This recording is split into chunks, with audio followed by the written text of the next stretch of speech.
How a surprising text turned my life upside down. Before we begin the story, make sure to subscribe to our channel and never miss more incredible stories every day. My dead mom texts me at 2:07 a.m., and 3 days later, I'm sitting in a courthouse hallway with my hands shaking so hard I can't hold my phone. The screen still shows the message like it's burned in. 2:07 a.m. Don't trust Victor. Storage unit 314. Go before he empties it. I'm a 911 dispatcher in Cedar Ridge, the kind of job where you learn to speak calmly while your stomach turns. I've heard people die in my headset. I've heard parents scream names until they go hoarse. But nothing has ever made my blood go colder than seeing my mother's number light up my lock screen, because she's been dead for 6 years, and I'm the one who held her hand when the monitors went flat. At first, I do what I always do. I look for the simple explanation. Scam. Spoof. Wrong number. Except, there's a second bubble that follows, 30 seconds later. 2:08 a.m. The lilac candle. Top drawer. You promised. No one alive knows about the stupid lilac candle. It was our private joke, Mom's way of bribing me into cleaning out the junk drawer by hiding scented candles in it like treasure. When she was dying, she made me promise I'd take the candle and burn it on my first real adult night in my own place. I never did. I couldn't. I screenshot everything. I checked the header. Same contact photo, same thread from old holidays. My iPhone shows its iMessage, not green SMS. I can feel my heartbeat in my teeth. Across the hall, a woman laughs too loudly and someone's dress shoes squeak against the tile. Normal life keeps going while mine starts to tilt. My uncle Victor Hale has spent years telling everyone he kept us together after Mom died. He paid for the funeral. He handled paperwork. He helped my brother Noah get back on his feet. I owe him. According to the story, everyone repeats at family dinners like a prayer. But my mother's number just told me not to trust him. And in 10 minutes, a clerk is going to call my name, because Victor has filed something against me that I haven't even seen yet. When my phone buzzes again, the new message makes my throat close. 3 days earlier, my life is boring in the way I like it. I rent a small second-floor apartment above a dentist's office. My biggest drama is whether the upstairs neighbor is vacuuming at midnight again. I work nights at dispatch, drink too much gas station coffee, and I keep my family at arm's length on purpose. I'm not estranged in a dramatic way. I just learned that family in our house means everyone has an opinion about your choices and a tally sheet of what you owe. Victor is the one who keeps that tally. After Mom died, he swooped in like a hero from a movie. He showed up at the hospital in a crisp suit with a folder under his arm and grief already organized into bullet points. He put his arm around me and said, "Sweetheart, you don't need to worry about any of this. I've got it." He did. He paid for the funeral home. He picked the casket. He handled the insurance stuff. When I tried to help, he'd smile like I was a child handing him Monopoly money. "Go home, Mia," he'd say. "Sleep. Your mother would want that." Noah was a mess back then, older than me, but somehow always needing someone to steer him. He moved into Victor's guest room for a few months and never really left. Victor got him a job at his friend's auto shop. Victor co-signed a car. Victor also started talking about how Mom had wanted him to look out for us because we were too trusting. I believed some of it. I had to. Grief makes you grab the nearest hand, even if it's a hand that likes to hold on too tight. Then my life stabilized. I paid off my student loans. I got promoted to lead dispatcher. I learned to say, "No, I'm working," when family events came up.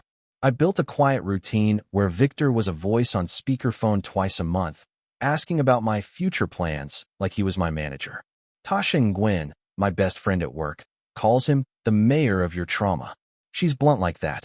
He's not a bad guy, I always say. He just likes control. On the night the text arrives, I'm on shift, logging a domestic call, when Noah FaceTimes me out of nowhere. His eyes are red, and he keeps glancing off-screen. "Mia," he whispers. "Uncle Vic says you need to stop asking questions." Noah doesn't even say hello. He just says that line, and then the call drops, like someone yanked the Wi-Fi cord. I stare at my console, trying to keep my voice steady for the caller still on the line. "Ma'am, stay in your bedroom. Officers are 3 minutes out." My fingers do their job while my brain spins. As soon as I clear the call, I text Noah, "You okay? What questions?" No response. Then, at 2:07 a.m., My phone lights up with a name I haven't seen in years, Mom. For a second, I'm so startled, I actually smile, like my body forgets reality before my mind catches up. Then the grief hits like it always does, sharp and physical. I open it and see the message. Don't trust Victor. Storage unit 314. Go before he empties it. I whisper, nope, out loud, because what else do you say to a ghost text? Tasha is at the next station, chewing on a pen cap. She hears me and rolls over. What? I turn the phone toward her. Tell me this is some scam. She squints. That's your mom's contact? She's dead. Tasha takes my phone, taps the top of the thread, and reads the details like she's checking a patient chart. It says iMessage. That means it came from an Apple ID, not just the number. My mom didn't even know her Apple ID. I say. She called Facebook the internet. Okay, Tasha says slowly. Then someone has access to her Apple account. Or someone spoofed it into your existing thread. I do the obvious thing. I call the number. It goes straight to a generic voicemail greeting in a young woman's voice. Not my mom. Not even close. I save the voicemail. I screenshot the call log. 2:10 a.m. to 0:32 seconds. Voicemail. My hands are cold. Could her number have been reassigned? Tasha asks. Maybe, I say. But why would it know Victor's name and some random storage unit? Then the second bubble arrives. The lilac candle. Top drawer. You promised. Tasha's eyes flick to mine. That means something. I can't swallow. I can barely breathe. Because I know exactly what drawer, what candle, what promise. And in that moment, my Uncle Victor becomes the only person on earth who benefits if I ignore this. At 7:43 a.m., Victor calls and asks, Why are you digging, Mia? Victor's voice is warm honey over the phone. It always is. Morning, sweetheart, he says. Noah told me you've been stirred up. I sit at my kitchen table in yesterday's hoodie, staring at the screenshot. Noah called me crying. Then I got a message from Mom's number. A pause, tiny, but there. From her number. Yeah. Mia, he says gently. Numbers get recycled. People spoof. Don't let your imagination. You didn't ask what it said. I cut in. Another pause. What did it say? I read it, including storage unit 314. I expect him to laugh. Instead, his voice turns flat. Storage, he repeats. Who told you that? The text. Mia, he snaps. Do not go chasing nonsense. Your mother had no unit. I would know. I keep my tone light. Okay, then it's nothing. I'll verify and move on. That's right, he says, honey again. Don't get dragged back into old pain. After I hang up, I do what I tell callers to do. Verify, document, don't confront alone. I play Mom's last saved voicemail, her trying to sound brave through meds. Then I play the new voicemail greeting from her number. 2 different voices. Proof 1, the line is active with someone else. Proof 2 comes from my email. I search family plan and find Victor's old messages from the month Mom died. Line suspended, not canceled, and a plan change a week later. Why keep her number at all? I text Noah again, casual on purpose. Did Vic ever mention storage stuff from Mom? He answers, don't. Please. He'll take it out on me. Tasha shows up after my shift with her laptop and a look that says she's already decided we're going. She finds a storage place 10 minutes from Victor's suburb that uses 3-digit units. She calls and asks about accessing a unit as a co-renter. The employee won't confirm anything, but he does say, if your name's on the account, bring ID. My throat goes tight. What if my name is on the account and I don't know it? Tasha doesn't blink. Then someone put you there for a reason. My phone pings, same iMessage thread, and the new line lands like a shove. He's coming today, and if you wait, you lose everything. The storage facility sits behind a strip mall, rows of beige doors, keypad gate, cameras on poles. Tasha drives because my hands won't stop shaking. I keep checking the mirror like Victor's SUV will appear. Inside the office, it smells like dust and lemon cleaner. A guy in a faded polo looks up. Help you. I slide my ID across the counter. I need unit 314. I was told my name might be on the account. He types, frowns, then looks at me like he's seeing a car wreck he can't unsee. Yeah, you're listed. My stomach drops. How? Can't say, he answers, pushing a clipboard. 2-factor code goes to the account holder's number. Send it, Tasha says. He clicks. We stare at my phone. Nothing. He clears his throat. We can send it to the secondary contact. Do that, I say. 2 seconds later, my phone buzzes. Cedar Ridge Storage. Your access code is 119044. Not my mom's number. Not Victor's. Mine. He prints the account page and slides it over. At the top, account holder, Hale, V. Under that, authorized user, Carter, MIA. A payment log shows autopay, every month, for 6 years. Tasha whispers, he's been paying for this since your mom died.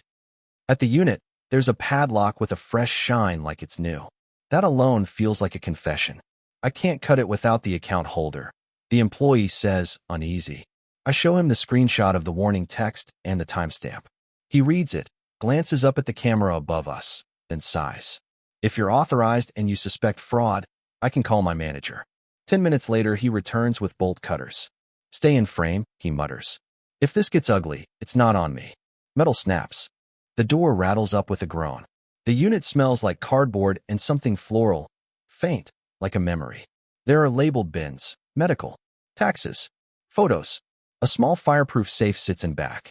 On top is a manila envelope with my name printed in my mother's handwriting. Tasha grips my wrist. Mia, look at the date on that envelope. The date on the envelope is in my mom's looping hand, March 18th, 2020. She died in 2019. My knees wobble. Tasha says, sit. And I sit on a tote like I'm 12 again. It could be someone copying her handwriting. I whisper, even as my throat burns. I open it. Inside, one sheet of paper and a tiny zip bag with a USB drive. The paper smells faintly like perfume, lilac. The first line is a punch. Mia, if this is in your hands, Victor didn't do what he promised. Mom writes that she made Victor swear to keep everything safe until I was ready. Documents, accounts, her proof.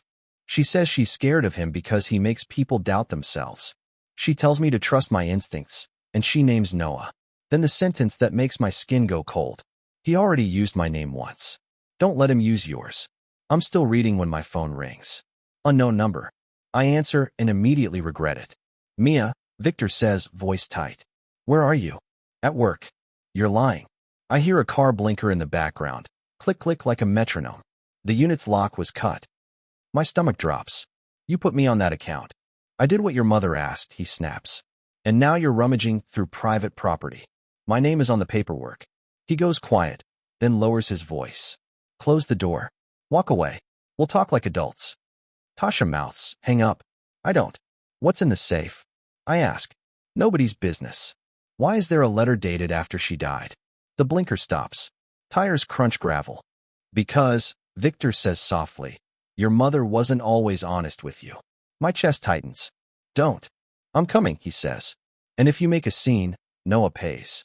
As if on cue, Noah calls. Tasha hits speaker. Noah sounds wrecked. Mia, please. Just leave.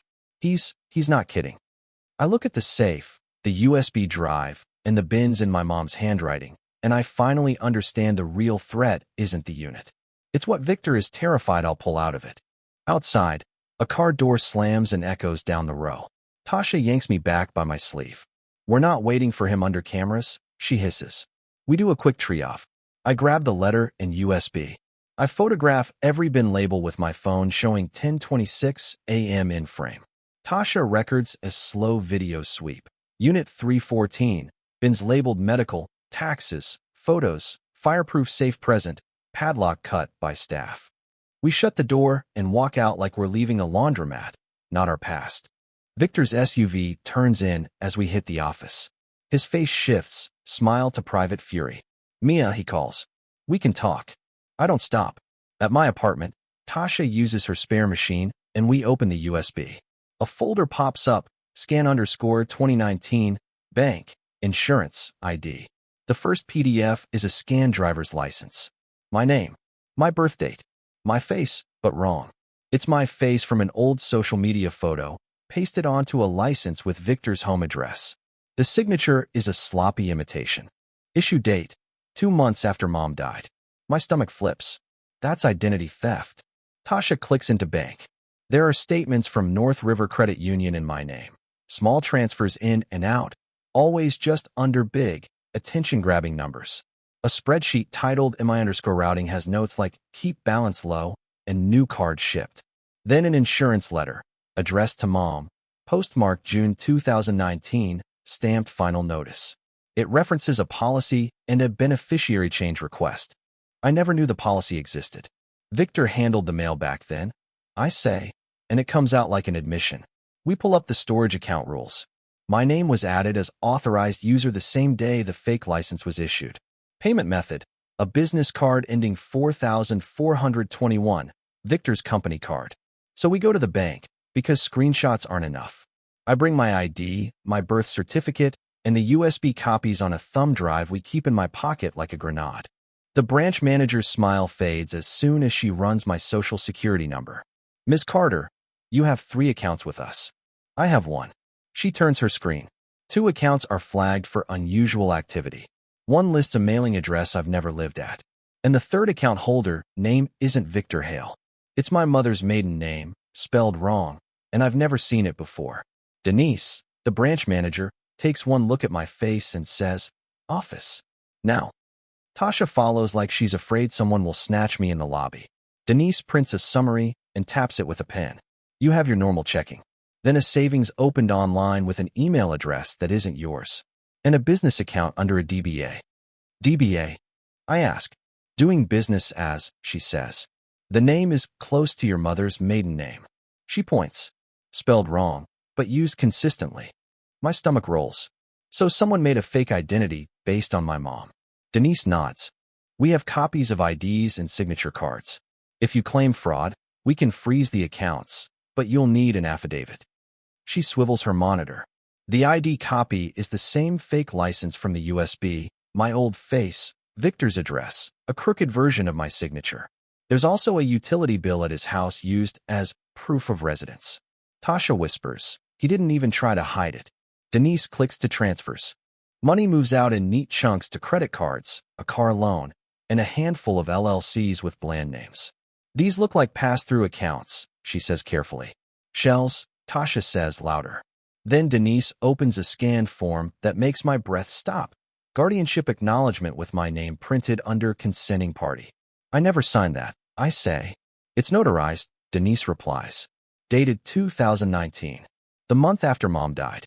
The month Noah moved into Victor's guest room for a few months. The month Victor started telling everyone Noah needed to be managed. Noah is 32. He shouldn't need a guardian. Unless someone convinced him he did. Denise prints the page and circles the notary's stamp. You can request the notary's journal. It may show who was present. My hands shake as I fold the paper. So far I've got forged IDs, forged signatures, routed money, and legal control over my brother, built quietly over years. Victor wasn't protecting us. He was building a cage with our names on it. But I still don't know the motive. Why keep Mom's phone number alive? Why build a fake name out of hers? Why risk a paper trail? As we stand to leave, Denise's desk phone rings. She listens, then looks at me with pity. I'm sorry, she says. Someone just called asking if you're here. Victor Hale. Tasha pulls me out of the bank before Victor can corner us. In her car, she opens her notebook like this is a case. Insurance letter. Fake IDs. Guardianship, she says. We need someone who speaks law. That's how we end up in Attorney Sloan's office the next morning. Sloan flips through the USB files without flinching. This isn't one scam, she says. It's a structure. I show her Mom's letter from Unit 314. Sloan reads the line about Victor, using her name, and nods. We pull certified records. She sends us to the county records office for probate filings and anything tied to insurance. Tasha and I take a number and sit under fluorescent lights while my stomach knots. When the clerk stamps the pages, Victor's name is everywhere, informal administrator. Even though I don't remember authorizing that. Then I find a change of beneficiary form dated 10 days before Mom died. Victor told me Mom's policy was small, barely enough for funeral costs. This one says $450,000. The beneficiary is Mia Carter, address, Victor's house. The signature looks like my name if you want it to. I never got that money, I whisper. Sloan stays clinical. You wouldn't. He used your identity to collect, then moved it through accounts he controlled. Keeping your mother's phone number active fits too. If he ported it to a VoIP service, he could catch verification calls and texts. I think of that iMessage thread like a door he's had the key to. And Noah? I ask. Sloan taps the guardianship form. Control. If he can claim Noah is incapable, he can manage finances, restrict contact, and keep him dependent. Before we leave, Sloan asks, "Did Victor ever say he paid your mother's hospital bills?" "Yes," I say. She has me pull billing history from the hospital portal. The paid stamp is real, except the payer is an account under my name, and the payment posts 2 days after Mom dies. Someone used me to mop up the trail. My phone buzzes, and the new text is a photo. It's a courthouse summons with my name on it and Victor's signature below. The summons is for an emergency protective order hearing in 48 hours. Victor is the petitioner. I'm the respondent. His claim is that I'm harassing him, trespassing, and threatening to expose private family matters. He even lists my workplace address, like a warning. Tasha reads it and snorts. He's flipping the script. Sloan stays calm. It's leverage. He wants you scared and on defense. I go to my next shift anyway because dispatch doesn't stop for my family drama. I walk in with a coffee and a fake smile, and my supervisor waves me into his office before I can log on. "Mia," he says, shutting the door. "We got a complaint." He turns his monitor. Email header, Victor Hale. Subject, misuse of emergency services/confidential information. Victor claims I ran plates and addresses for personal reasons and threatened to send police to his house. He attaches screenshots, real ones, from our CAD system, call numbers, timestamps, and notes only a dispatcher sees. My mouth goes dry. How did he get that? My supervisor's face is tired. That's what we have to find out. Until then, you're on administrative leave. One accusation, and the job I fought for starts sliding away. I stumble out. Tasha meets me by the lockers, sees my face, and just grabs my arm. Outside, my phone rings. Victor. I shouldn't answer. I do anyway. His voice is soft, almost tender. "Sweetheart, this is getting ugly. You're tired. Let me take care of it." "You called my job. I protected you," he corrects. "If you keep pushing, people will ask why you were in my storage unit, why you're pulling bank records, why you're so unstable." "I have proof," I say, and my voice cracks. "You have nothing," he murmurs. "Because you don't understand what you're holding." A car slows beside us in the parking lot. Dark windows. Engine idling. Tasha's nails dig into my wrist. "Mia," she whispers. "Do you recognize that plate?" I look, and my stomach turns. It's Noah's car, but Noah isn't driving, and the door opens. The guy who steps out of Noah's car is Victor's assistant, Todd, the quiet folder carrier from his office. "Miss Carter," he says, setting an envelope on the hood. "Victor asked me to drop this." Tasha steps between us. "Put it down and go." Todd leaves, driving away in Noah's car. Inside, a cashier's check for $10,000 and a 3-page NDA.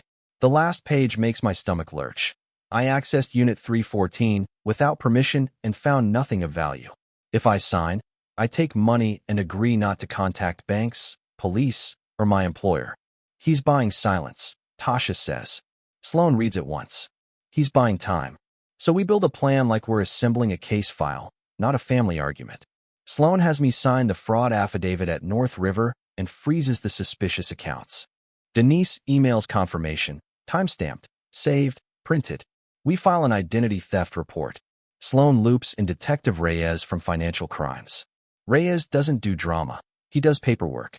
Fake ID, shell transfers, insurance payout, retaliation, he says. Pattern. Sloan fires off certified letters for the notary's journal and subpoenas for storage gate logs and camera footage. Tasha backs up everything 3 ways: encrypted drive, cloud folder, printed binder. Then my job. I email my supervisor and internal affairs first, attaching the summons and Victor's complaint, asking them to preserve my access logs. It feels like swallowing glass, but it stops him from writing my story first. Reyes explains the dead number text. If your mom's line got ported to VoIP or an Apple ID stayed logged in, that contact can message you. Not paranormal, just someone with motive. Sloan looks at me. Peace or truth? I think of Noah's fear and Mom's letter. Truth, the kind that buys peace. Then we do it on record, she says. She schedules a settlement meeting at her office and invites Victor's attorney. That night, my phone buzzes with a calendar invite I didn't send. From Victor Hale. Subject, family meeting, 8 p.m., bring the USB. and attached is a photo of my apartment door, taken from the hallway. Victor arrives at Sloane's office in a navy suit like he's heading to a charity dinner. His attorney is beside him, and behind them, eyes down, shoulders rounded, is Noah. My chest tightens. Noah, hey. Victor answers for him. He's fine. He's just tired of this. Sloane stands, polite and cold. Mr. Hale. Counsel. Sit, please. Victor waits until Noah sits before he sits. That tiny thing tells me who holds the leash. Sloane slides a folder across the table. We'll start with certified facts. Victor smiles the public smile. Before my niece has been unstable. She's grieving, and this is fraud, Sloane cuts in. Not grief. She lays out the exhibits, fast and clean. The fake license with my face and Victor's address. The North River accounts in my name. The $450,000 life insurance beneficiary change listing Victor's house. The guardianship acknowledgement with my forged consent, and the storage account showing Hale V. with me added as authorized user. Victor's smile tightens. Anyone can print papers. Sloane turns her laptop. Then let's use your own words. She plays the recorded call, my shaky voice, then Victor's calm threat. If you make a scene, Noah pays. Noah flinches. Victor's attorney starts to speak, but Sloane holds up a hand. One-party consent applies here. Argue it in court if you'd like. I look at Noah. Did you ever sign something saying you needed a guardian? Noah flips through the packet Sloane pushes to him, hands trembling. He said Mom asked him to, he whispers. He said you'd fall apart. Victor's mask slips for half a second. I kept you two alive, he snaps. You owe me. Sloane's voice goes low. You did it by stealing a dead woman's phone number and using her children as shields. Victor leans back, eyes hard. You want the truth? He says softly. Fine. Your mother wasn't who you think she was. He reaches into his briefcase and sets a sealed envelope on the table. Across the front, in thick handwriting, it says, DNA results are inside that envelope. Sloane doesn't let me touch the envelope. We're not doing surprise theater, she says, sliding it back. If you have evidence, produce it through discovery. Victor stands like he's ending a meeting. He leans close enough for only me to hear. You think you're exposing me, he murmurs, but you're exposing your mother. Noah looks wrecked. Uncle Vic, did you really? Victor's eyes cut to him. Not now? Noah goes silent, like he's trained to. By the time I get home, my phone is full of messages from relatives I barely know anymore. The theme is always the same. Stop. He's heartbroken. He saved you. Then one message lands like a punch. Are you using again? I've never been an addict. I barely drink. But Victor knows how to poison a room with one rumor and let everyone else spread it. The next day, Internal Affairs calls me in. Victor's complaint about misuse of confidential info is now an official file. I show them my email to preserve access logs, sent before his complaint. I show them the summons, the threats, the bank affidavit. My supervisor looks pale. We're investigating a data breach, he says carefully. Until we sort it out, you stay on leave. Leave means my rent clock starts ticking louder. I do math at 3 a.m., like it's a prayer. Reyes calls. Accounts are frozen. We're requesting VoIP port records. Your uncle's business card is tied to the storage payments. Victor files the protective order anyway. He also starts posting vague, family betrayal stuff online, and people respond with praying hands like that's help. Noah texts me from a new number. He took my keys. I can't leave. My throat closes. Where are you? I type. Nothing. Tasha shows up with groceries and checks my locks twice. This is the part where he escalates, she says. Control freaks don't lose quietly. That night, something slides under my door, scraping the wood. My hands go numb as I crouch and peel it off the mat. Under my door is my badge copy with, we know. The badge copy is enough for Reyes to stop being patient. This is intimidation, he says when I forward the photo. Stay with your friend tonight. Sloane files for a temporary restraining order based on the threats, the retaliation at my job, and the harassment at my door. Her rule is simple. No direct contact. Everything goes through me. Reyes calls with the first crack in Victor's armor. We got port records, he says. Your mother's number was transferred to a VoIP provider 2 weeks after her death. Account email belongs to Victor's assistant, Todd, the folder carrier. Then the notary journal comes back. The guardianship signing happened at Victor's office. The journal lists Victor as present. It doesn't list Noah or me.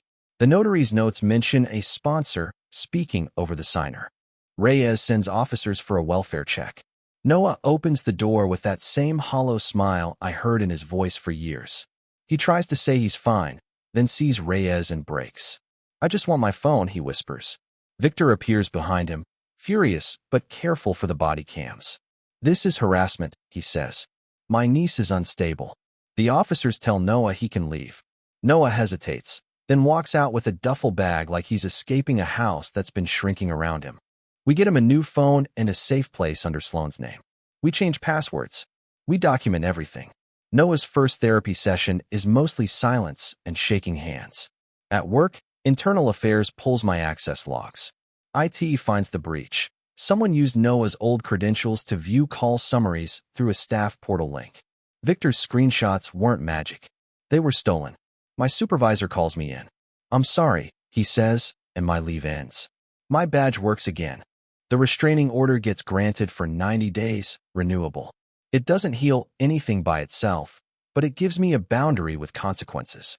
Noah asks me one night, voice small, "Do you hate me for believing him?" I shake my head. I hate him for making belief feel like survival. Then Sloane emails me an attachment, and the subject line makes my pulse spike. The subject line reads, "North River Update, Recovered Funds," and my stomach drops again. North River's update is both relief and heartbreak. They recover a chunk of the money, enough to prove the flow, not enough to fix 6 lost years. Reyes tells me Victor won't go down in a dramatic perp walk the way movies promise. It's subpoenas, interviews, a slow grind of consequences. But charges are filed: identity theft, wire fraud, coercion. The protective order becomes permanent after Victor violates it once with a "just checking on you" email that Sloane forwards straight to the court. The biggest answer, though, is the text. Reyes gets the VoIP logs. Todd's email created the account. Victor's office IP address logs in repeatedly. When Reyes pulls Apple records through probate, Mom's old Apple ID shows logins from an iPad registered to Victor's home Wi-Fi. That's why it came through as iMessage. That's why it landed in my old thread. It wasn't a ghost. It was a thief with a key. And the lilac candle detail? Mom had typed it in a note titled "Mia, Promise." Victor didn't know it mattered. He just knew it would hook me. He used my grief like a fishing line. Noah moves into a place across town. He gets a job that isn't a favor. He starts saying no without apologizing. Some days he's furious at Victor. Some days he's furious at himself. I go back to night shifts. The calls still break my heart sometimes, but now I recognize control when I hear it. The way someone says, "I'm the only one who loves you," like it's a cage door clicking shut. Family events split down the middle. People who only knew Victor's public smile keep defending him, because admitting they were fooled hurts their pride. I stop trying to convince them. Boundaries don't need unanimous votes.